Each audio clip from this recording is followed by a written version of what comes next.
Salve, salve galera! Hoje a gente tá aqui pra falar de um diretor que, no mínimo, revolucionou dois gêneros dentro do cinema. O precursor do cinema massa, velho, conhecido aqui no Brasil como João Carpinteiro, o norte-americano John Carpenter. E sabe mais o que é massa, velho? Deixar um like, se inscrever no canal, compartilhar esse vídeo nas plataformas onde for, no Facebook, no Instagram. Massa, velho. Vamos ao vídeo.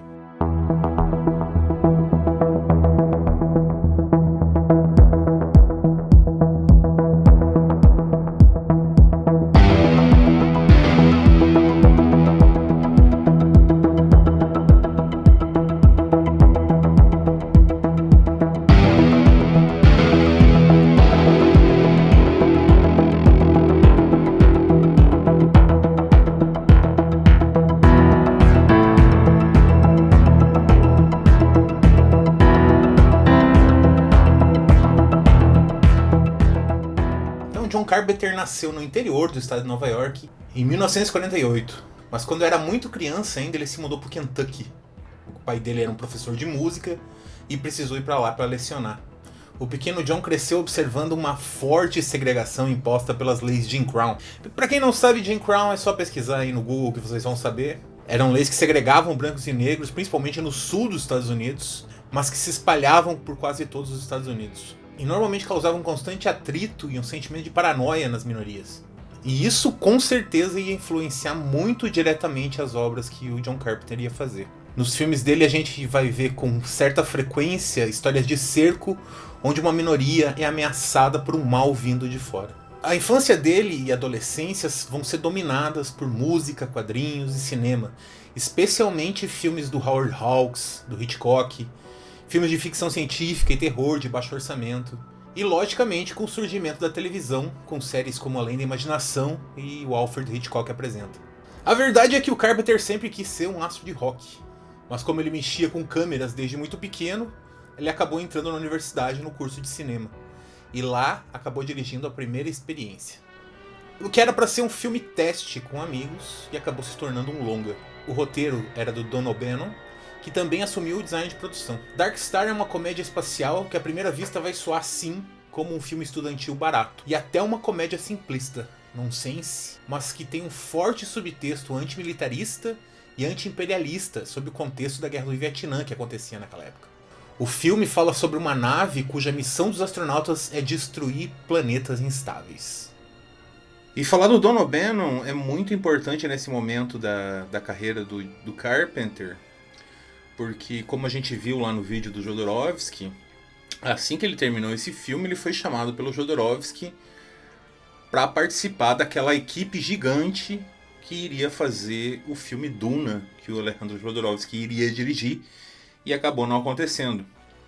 E toda a ideia, todas as concepções e muito do design de produção feito para aquele filme acabou sendo usado num roteiro que ele escreveu mais tarde, que acabou virando o Alien, o oitavo passageiro. Os ambientes pequenos construídos pelo Dan O'Bannon no Dark Star são muito semelhantes aos que o Kubrick tinha feito em Doutor Estranho. Essa ideia de industrial low life já estava presente e vai acabar sendo usado muito fortemente no filme do Ridley Scott, Alien. E já no Dark Star a gente vai ter uma forte presença das trilhas sonoras que o John Carpenter fazia. Ele trabalhava muito com sintetizador, como a gente falou, ele queria ser um astro do rock.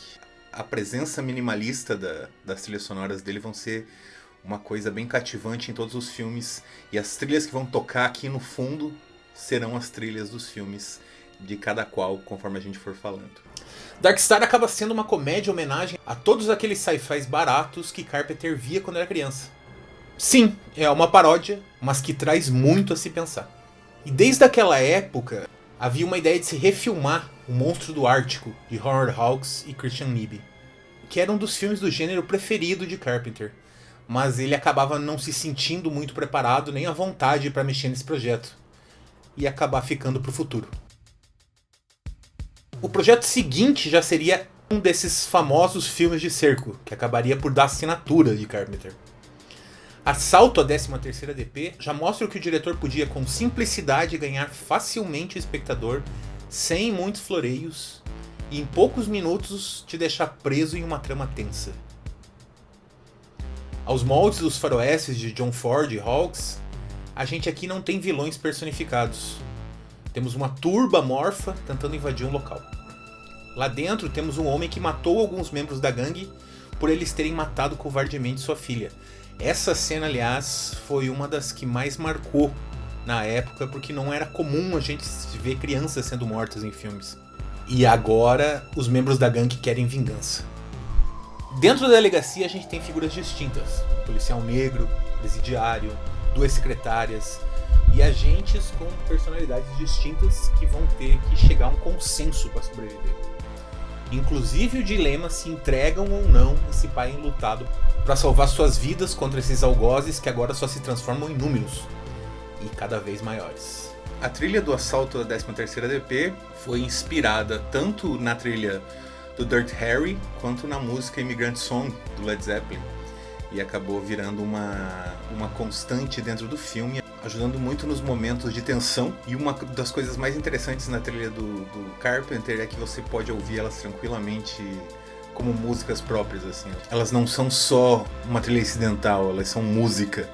E isso é bem interessante. Ainda assim, elas trabalham de uma maneira bem minimalista, como o Carpenter via a direção, e assim como a trilha sonora que ele mesmo fazia, como a gente aqui no Brasil, por exemplo, fala muito de um juiz de futebol, que quanto menos ela aparece, quanto menos a mão do diretor aparece, e a trilha sonora, nesse caso, melhor. Então ela serve só para ir conduzindo a trama e levando para frente. E logicamente, na parte da direção, o que impera no John Carpenter é a simplicidade. A simplicidade e a eficácia. Ele consegue rapidamente apresentar os personagens pra gente e a gente consegue entender eles como pessoas e torcer ou não para cada um deles, mas entender uma coisa que os filmes hoje em dia têm uma certa dificuldade em fazer. Às vezes se demoram demais para apresentar um personagem e ainda assim você não se cativa com eles. Carpenter tinha uma facilidade muito grande em fazer você se cativar com os personagens dele quando ele queria. Isso acontece muito nesse filme. Nada é expositivo, mas ainda assim você sabe, mesmo que por dicas, pequenas dicas, e montando na sua cabeça qual é o passado e quais são as personalidades de cada uma daquelas pessoas que estão dentro daquela delegacia presos naquele momento tentando sobreviver. E é importante também que nessa época a gente estava ainda nos resquícios do que a gente chama de Nova Hollywood, que é quando a Hollywood muda, se inspirando na Nouvelle Vague e em outros movimentos que estavam acontecendo no resto do mundo, e começa a filmar em locações, começa a filmar com luz natural, e logicamente ele, com orçamentos pequenos, se aproveitou muito disso, né? Então boa parte do começo da carreira dele, da essência da carreira dele, tem muito disso, desses resquícios dessa nova Hollywood, de filmes pequenos que o Scorsese fazia, do Coppola, esses filmes de começo de carreira desses diretores, gravados com pouco recurso e muita criatividade. Já na sequência, a ideia do cerco foi a patamares bem mais altos, tratando novamente o algoz como uma figura sem rosto, um mal encarnado, mas aqui como uma única pessoa.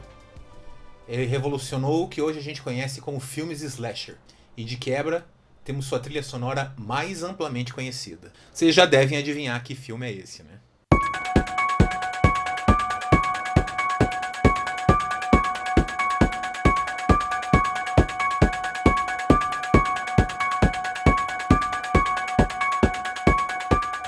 Halloween foi feito novamente com pouquíssimos recursos, partindo de uma ideia inicial do produtor que era somente sobre um assassino que perseguia babás. Carpenter e Debra Hill ampliaram toda a mitologia em apenas 2 semanas, posicionando o enredo no feriado de Halloween e o resto é história. O prólogo, feito com uma câmera subjetiva, inspirado na Marca da Maldade do Orson Welles, a sensação de estar sempre sendo observado e o uso magnífico da lateralidade do quadro, que começa com planos bem abertos e cada vez nos faz ir perdendo mais a visão periférica. Tudo isso mostra o domínio de Carpenter sobre sua arte. Halloween foi o maior sucesso comercial de um filme independente na história, custando só $300 mil e arrecadando 75 milhões de bilheteria. Isso começaria a dar um pouco mais de alicerce para Carpenter fazer seus filmes da maneira que ele queria. Aliás, uma das coisas bem bacanas do Halloween foi ele ter escolhido o amigo mais gente boa que ele tinha na universidade, mais simpático, que era o Nick Castle, e ter botado ele para interpretar o Michael Myers no filme. É que da mesma maneira que as gangues no assalto à 13ª DP não tinham... a gente não sabia da motivação, a não ser querer se vingar do pai da menina.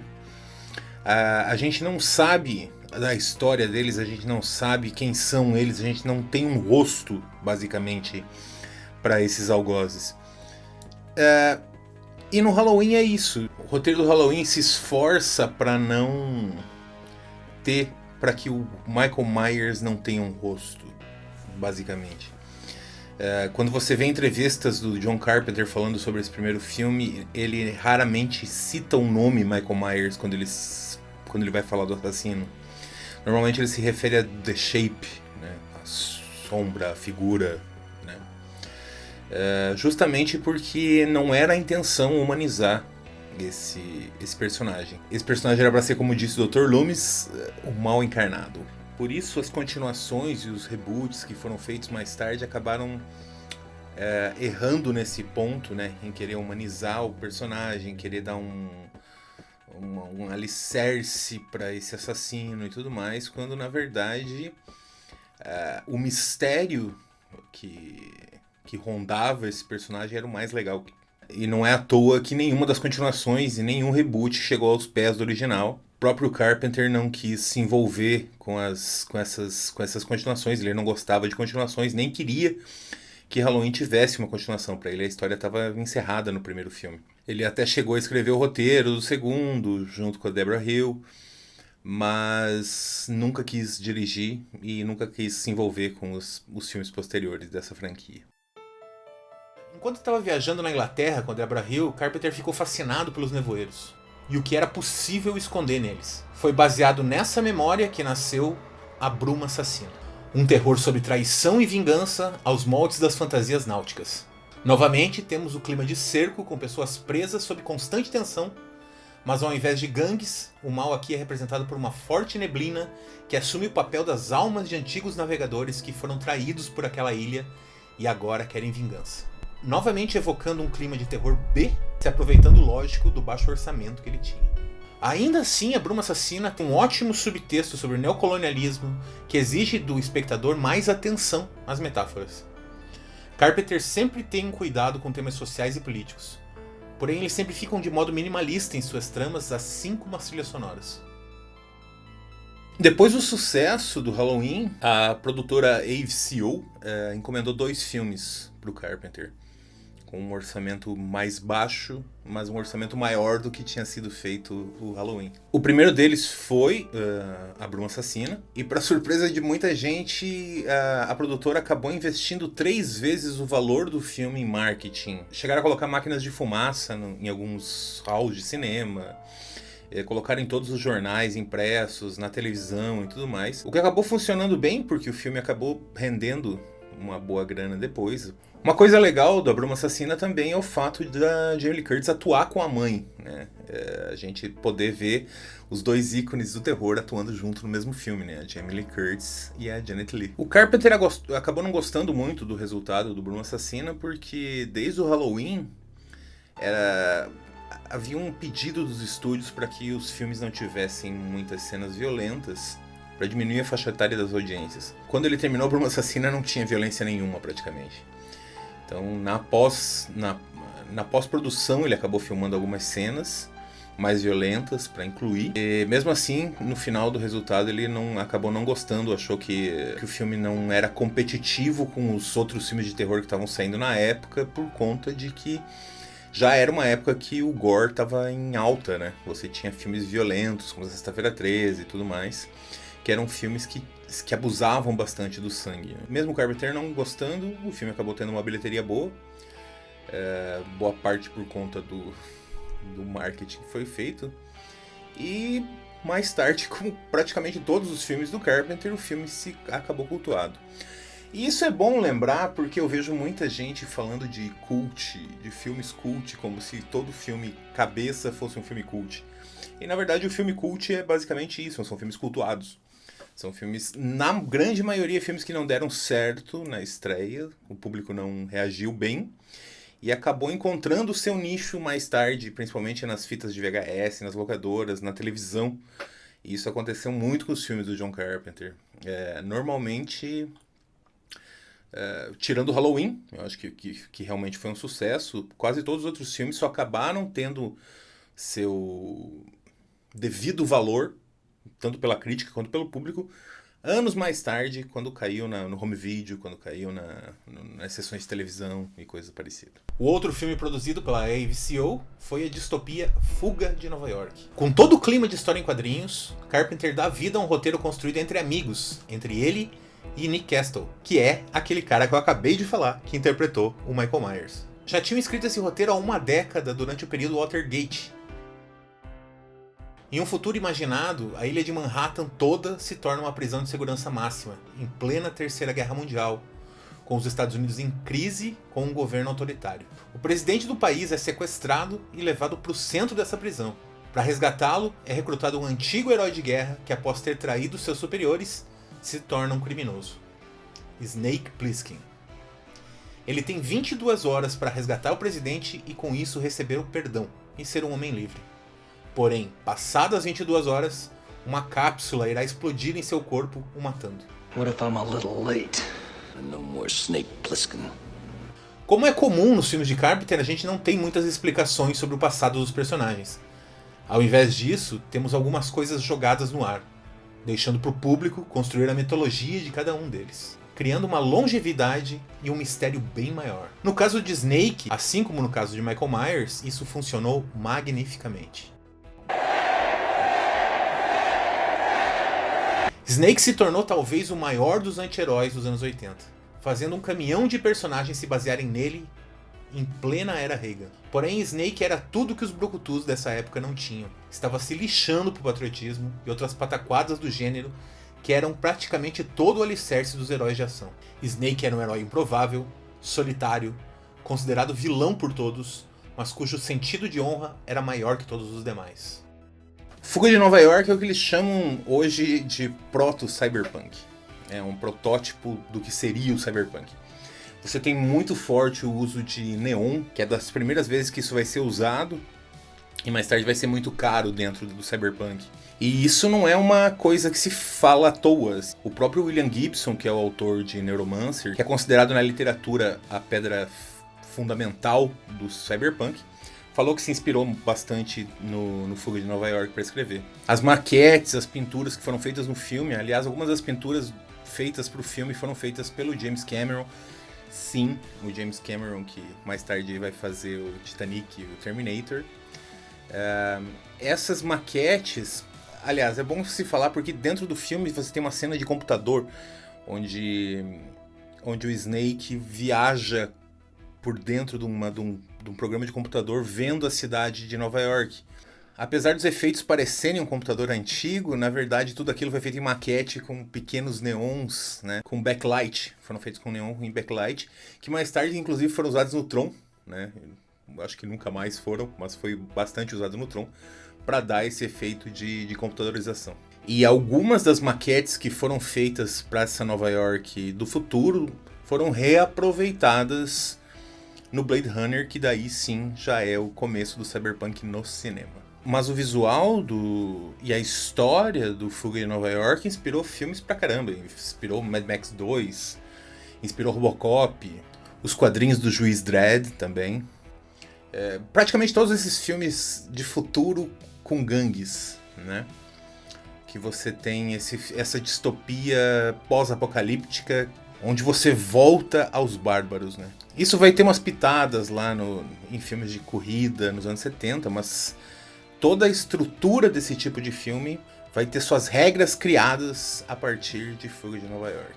E, de certa forma, Fuga de Nova York acaba sendo o alicerce de todos os exageros que vão vir nos filmes dos anos 80. Aquela certa galhofagem que você tem nos filmes dos anos 80 começa aqui, toma força aqui e segue década dentro. Essa mistura mais punk que cyber vai ter esse começo desses exageros dos anos 80, mas ao mesmo tempo todo o jeitão daquele realismo que tinha no cinema setentista. Então isso que vai, de novo, criar esse culto a esse filme. Vai tornar esse um filme cult.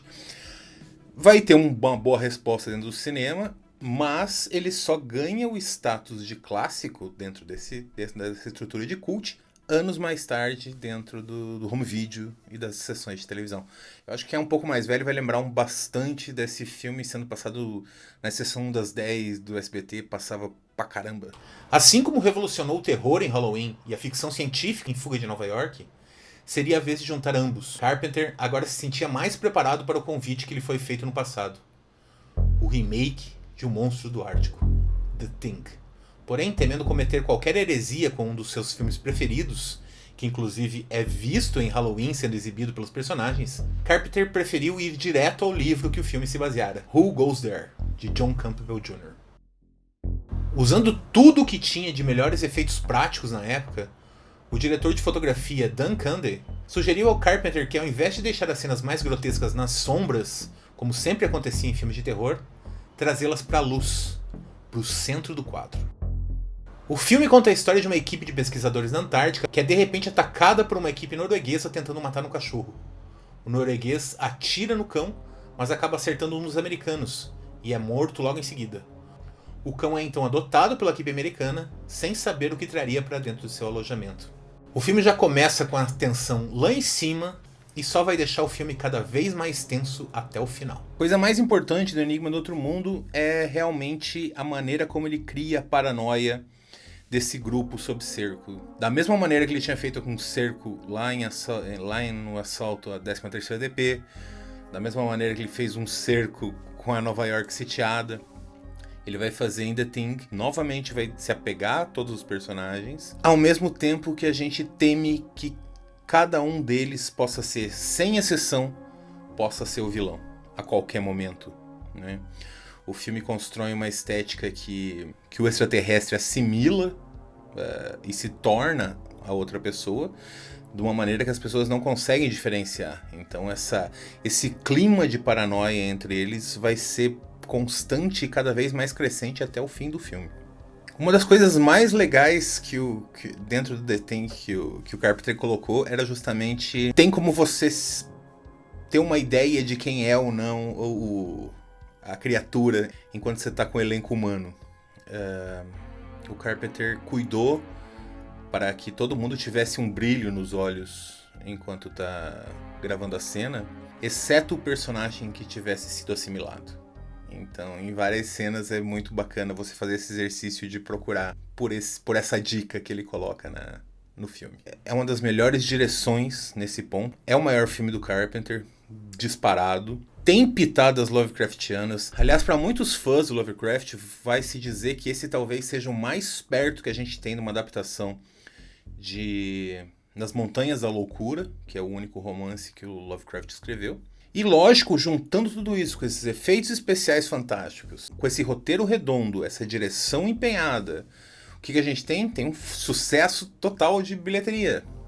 Não. A gente tem o maior fracasso da vida do Carpenter dentro do cinema. O filme foi esmigalhado pela crítica, o filme foi extremamente mal recebido pelo público, o que muito se dá culpa por os Estados Unidos estarem vivendo uma recessão grande e as pessoas estarem querendo filmes mais otimistas, mais bonitos, e ao mesmo tempo em 82, que é quando sai esse filme, a gente está tendo o ET do Spielberg, mostrando um lado alienígena, uma coisa mais familiar, uma coisa mais bonita, uma história de amizade.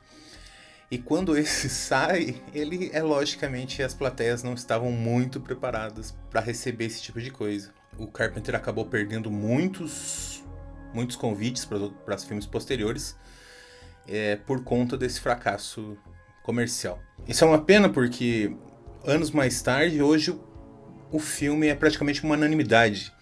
Não tem quem faça uma lista dos anos 80 sem colocar The Thing como se não no topo, entre os 3 maiores filmes dos anos 80 e como um precursor de todo tipo de body horror ou de terror que une sci-fi junto com Alien, o Oitavo Passageiro.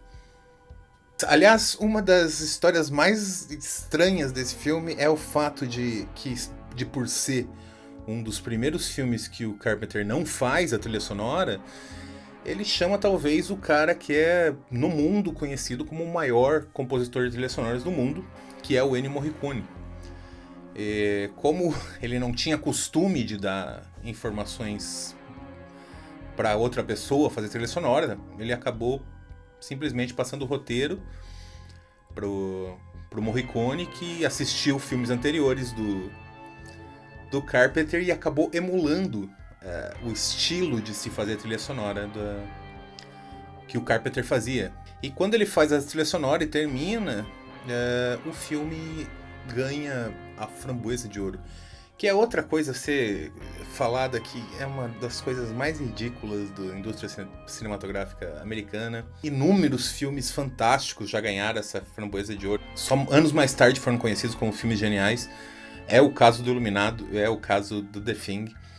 E uma das maiores justiças poéticas que pode ser feita é que as sobras dessas trilhas sonoras, né, teve músicas que não foram usadas no filme, que o Morricone compôs, foram reaproveitadas pelo Tarantino em Os Oito Odiados. E daí o Morricone ganha um Oscar por conta da trilha sonora dos Oito Odiados. Entenda Hollywood.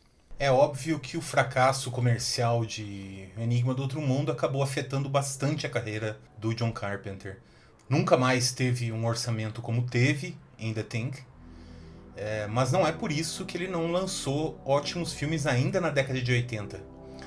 Um deles é uma das melhores adaptações de Stephen King, que se chama Christine, o Carro Assassino. O filme foi produzido enquanto o livro ainda estava terminando de ser escrito, e é um dos melhores exemplares das poucas adaptações de Stephen King que deram certo no cinema. O romance de ficção científica Starman, o clássico da Sessão da Tarde Aventureiros do Bairro Proibido, que entre outras coisas acabou dando origem a personagens do famoso jogo Mortal Kombat, e a fantástica aventura de ficção científica Eles Vivem. Eles Vivem é acima de tudo uma crítica ao neoliberalismo da era Reagan e Margaret Thatcher. O filme conta a história de John Nada, interpretado pelo lutador de WWE Roddy Piper. Nada é um desempregado que se vê às voltas com os sem-tetos e operários que fazem de tudo para conseguir alguns bicos em construções. Em um certo momento, Nada descobre um par de óculos, e ao colocar esses óculos, ele descobre uma realidade completamente diferente.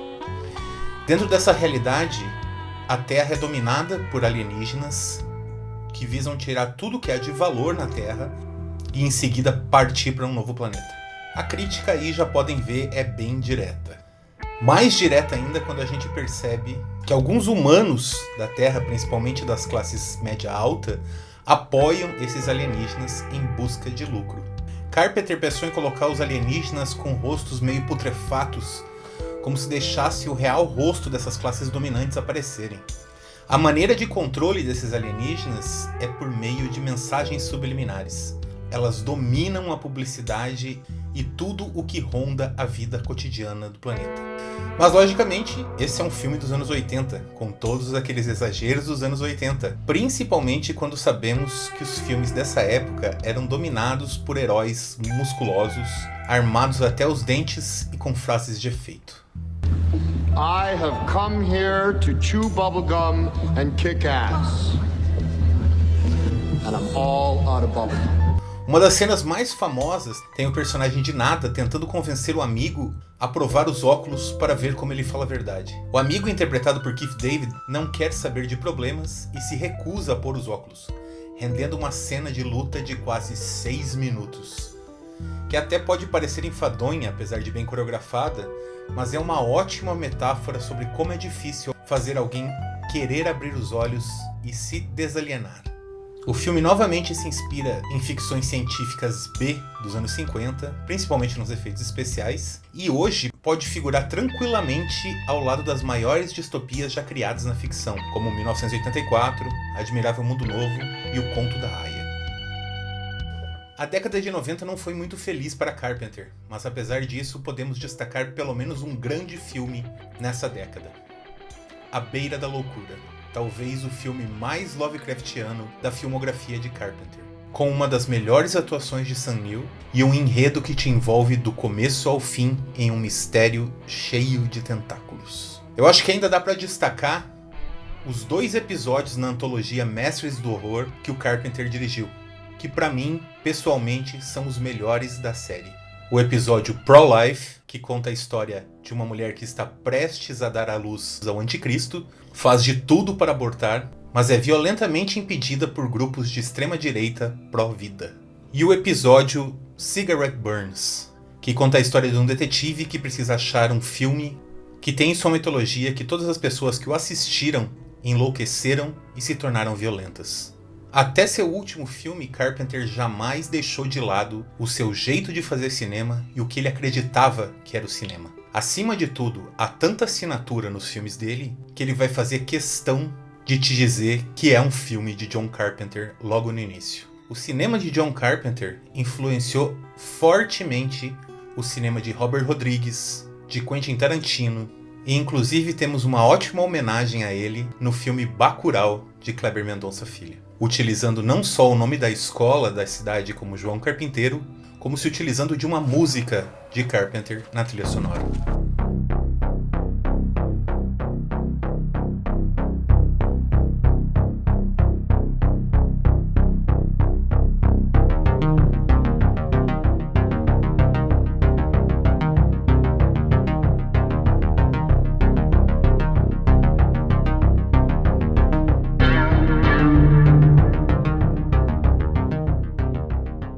O que dá pra gente tirar da história do Carpenter primeiro, que o foco e se ater ao seu estilo é uma coisa bem importante, por mais que o público não esteja preparado para as obras que você está fazendo. Já dizia o Alan Moore que o artista não tem que fazer o que o público quer, mas o que o público precisa. Mas acima de tudo, o que ele mostra pra gente é que é possível a gente se divertir e fazer bons trabalhos. É possível se divertir e deixar sua marca no mundo. É possível se divertir e fazer boa arte. Então o que o Carpinteiro deixa como alicerce aí na nossa história é justamente divirta-se.